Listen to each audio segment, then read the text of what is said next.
Hello, আসসালামু আলাইকুম। আমি জুয়েল এবং ফার্মার আপনাদের সবাইকে স্বাগতম। আশা করি সবাই ভালো আছেন, সুস্থ আছেন। তো ভাই, আপনারা যারা ইউটিউব, ফেসবুক বা বিভিন্ন সোশ্যাল মিডিয়া থেকে ভিডিও দেখে খামার করার চিন্তা ভাবনা করেন, তারা কাইন্ডলি আজকের ভিডিওটা শেষ পর্যন্ত দেখবেন, কারণ আজকের ভিডিওতে আমি আপনাদের এমন কিছু তথ্য শেয়ার করব যেগুলো সাধারণত আপনারা জানেন না। দেখেন ভাই, বর্তমান সময়ে তথ্যের সহজ প্রবাহ এবং ইন্টারনেট ব্যবহারের কারণে ইউটিউব এক ধরনের গণজাগরণ তৈরি করছে। এখন যে কেউ ঘরে বসে নানা বিষয়ের ভিডিও দেখে অনেক কিছু শিখতে পারে। বিশেষ করে খামার বা কৃষি ব্যবসার ক্ষেত্রে ইউটিউবের ভিডিও অনেকের কাছে খুবই আকর্ষণীয় মনে হয়। অনেকে ইউটিউব দেখে ভাবেন খামার শুরু করা খুব সহজ, একটা ভিডিও দেখে শিখে ফেললেই হবে, কিন্তু বাস্তবতা ভাই সম্পূর্ণ ভিন্ন। শুধু ইউটিউব দেখে খামার শুরু করলে প্রায়শই লোকসান হওয়া নিশ্চিত, কারণ ইউটিউবে অনেক তথ্য হয় অসম্পূর্ণ, অনেক সময় অতিরঞ্জিত এবং অনেক ক্ষেত্রে বাস্তব পরিস্থিতির সঙ্গে মিল থাকে না। বাস্তব জগতের খামার চালানোর জটিলতা, স্থানীয় চাহিদা অভাব, অর্থনৈতিক বাস্তবতা এবং পরিবেশগত সমস্যা সম্পর্কে ইউটিউবে পর্যাপ্ত তথ্য পাওয়া কঠিন। প্রথমে বুঝতে হবে ভাই, ইউটিউবের ভিডিওগুলো সাধারণত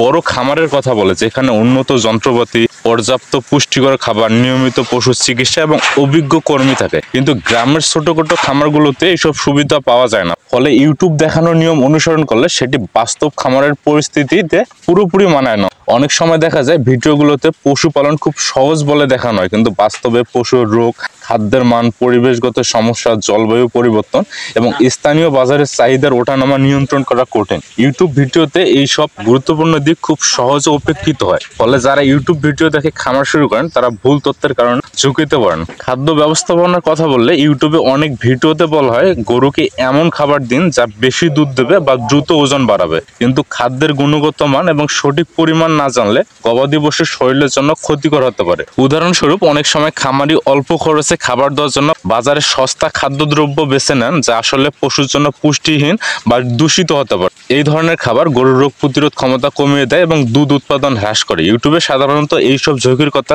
কম বলা হয়। তাছাড়া গরুর জন্য সঠিক ভ্যাকসিনেশন, রোগ নির্ণয় এবং চিকিৎসার ব্যবস্থা না থাকলে তারা দ্রুত অসুস্থ হয়ে পড়ে, যা বড় ধরনের আর্থিক ক্ষতির কারণ হয়। আমাদের দেশের বিভিন্ন অঞ্চলে পশু চিকিৎসকের অভাব, ওষুধের অপ্রাপ্যতা এবং সঠিক তথ্যের অভাবে এই সমস্যা আরো জটিল হয়। আরেকটি বড় সমস্যা হলো ভাই বাজার ব্যবস্থাপনা। ইউটিউবে অনেক ভিডিওতে দেখানো হয় খামার থেকে সরাসরি বাজারে যাওয়া দুধ বিক্রি করলে লাভ হয়, কিন্তু বাস্তবে দুধের বাজার অনেক সময় অস্থির, কখনো দাম বাড়ে, কখনো দাম কমে। অনেক সময় দুধ বিক্রি করতে গিয়ে লাভ কমে যায় কিংবা লোকসান হয়। পাশাপাশি দুধ সংগ্রহ বিক্রয় ব্যবস্থার স্বচ্ছতা না থাকার কারণে অনেক খামারি ধোকায় পড়েন। এছাড়া স্থানীয় বাজারে দুধ বিক্রির জন্য পর্যাপ্ত উপযুক্ত ভোক্তা না থাকলে বিক্রয় সীমিত হয়। এইসব বাজার সমস্যা ইউটিউবে খুবই সীমিত পরিমাণে আলোচনা হয়, ফলে খামারি ব্যাপক ক্ষতির সম্মুখীন হয়। তাছাড়া খামার পরিচালনার জন্য বড় পরিমাণ পুঁজির প্রয়োজন হয়। ইউটিউবে অনেক সময় খামার শুরু করার জন্য বড় বড় বিনিয়োগের কথা বলা হয় না বা সেটি খুব সহজ মনে করানো হয়, কিন্তু প্রকৃতপক্ষে খামার ব্যবসায় লাভ করতে হলে উন্নত খামারের জন্য ভালো পশু কিনতে হয়, মানসম্মত খাবার দিতে হয়, নিয়মিত চিকিৎসা করাতে হয়, খামারের সঠিক পরিচর্যা করতে হয়, যা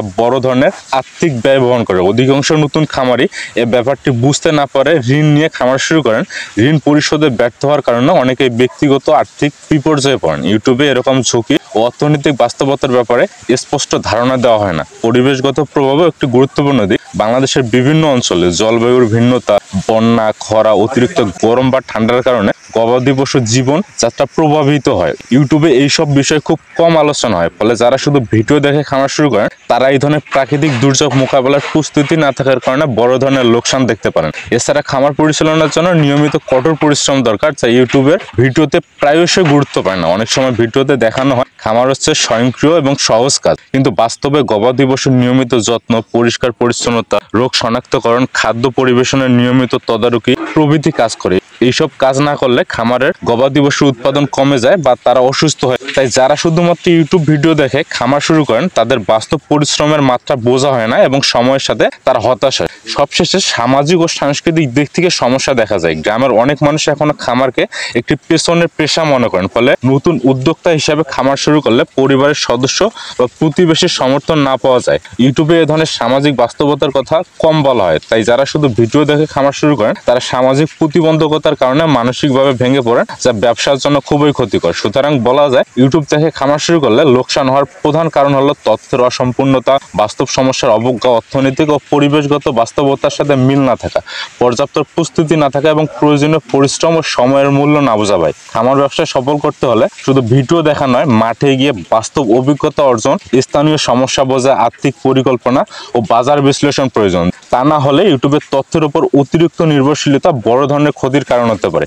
এই বিষয়গুলো মাথায় রেখে খামার শুরু করলে বাস্তবতা বুঝে সিদ্ধান্ত নেওয়া সহজ হয় এবং লোকসানের সম্ভাবনা কমে যায়। তাই আপনারা যারা সাধারণত খামার শুরু করতে চান, আপনাদের ভাই বোঝা উচিত যে ইউটিউবের যে চকচকা ভিডিওগুলো আমরা দেখি, গরুতে লাখপতি, গরুতে কোটিপতি, আপনারা এই ধরনের ভিডিওগুলো থেকে দূরে থাকবেন এবং আপনাদের বোঝা উচিত বাস্তব রিয়েলিটি কি, বাস্তবতা মেনে কাজ করা উচিত। তাহলে আপনারা এই সেক্টর থেকে ভালো কিছু করতে পারবেন। সবাই ভালো থাকবেন, সুস্থ থাকবেন। দেখা হবে আগামী ভিডিওতে নতুন কোনো জিনিস নিয়ে। সে পর্যন্ত আল্লাহ হাফেজ।